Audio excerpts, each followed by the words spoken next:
Peggy 18. People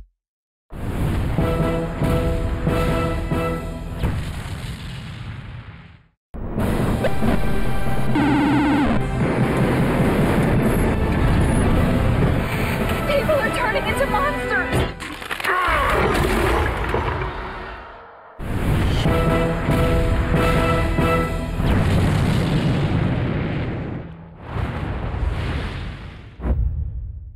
It was in 1991 that we created Duke Nukem and released it to the world as a side-scroller, and it was a huge hit. Our inspiration back then was comic books because we always felt like if you focus on the character, there's no end of stories. Duke does it his way, and his way is very entertaining. It's a wild thing. The original name for the game was actually called Heavy Metal, and the idea was to have sort of an anti-hero who was very much sort of a renegade in society and sort of, an ex-military guy who went rogue. When the original Duke got started, it was myself, Alan Blum, and another programmer, Todd Repogel. Todd Repogel and I went to school together. We grew up together in Santa Cruz. He started making side-scrollers and stuff. And while I was going to school at UCSC studying computer science, we were working on Duke Nukem 1 together.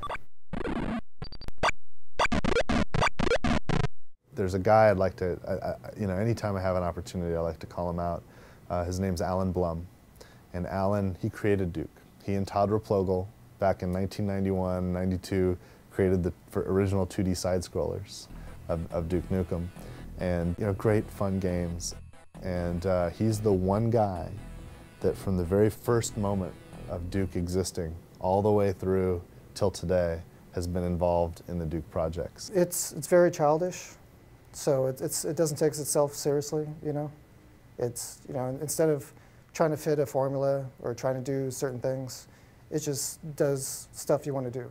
Duke Nukem has always been about the character, and we were focused on that at the beginning. It was difficult to bring it out with the side-scrolling, simple technology in which we couldn't have voice work and so on. Actually, the voice started with Duke Nukem 2. At the opening cinematic, he says, "I'm back." Todd Repogel, the original Duke Nukem programmer, came to me and just asked about doing a voice because he wanted Duke Nukem to sound like, at least then anyway, sounded like a cross between McBain and Arnold Schwarzenegger. Those were my instructions, and I just said 2 words. I said, "I'm back."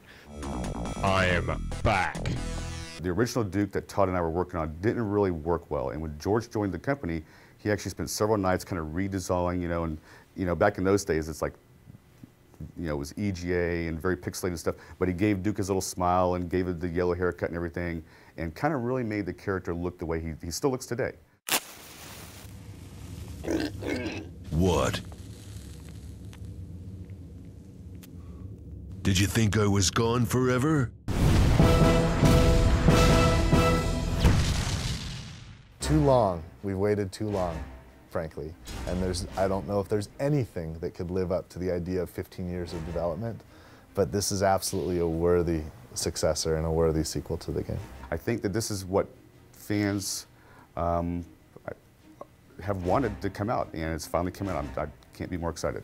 If you're a Duke fan, and especially you're one of the fans that hang out on the 3D Realms forums for all that time, refusing to give up, refusing to, give in to the naysayers or whatnot, you're going to have a blast with this because it is a hell of a lot of fun.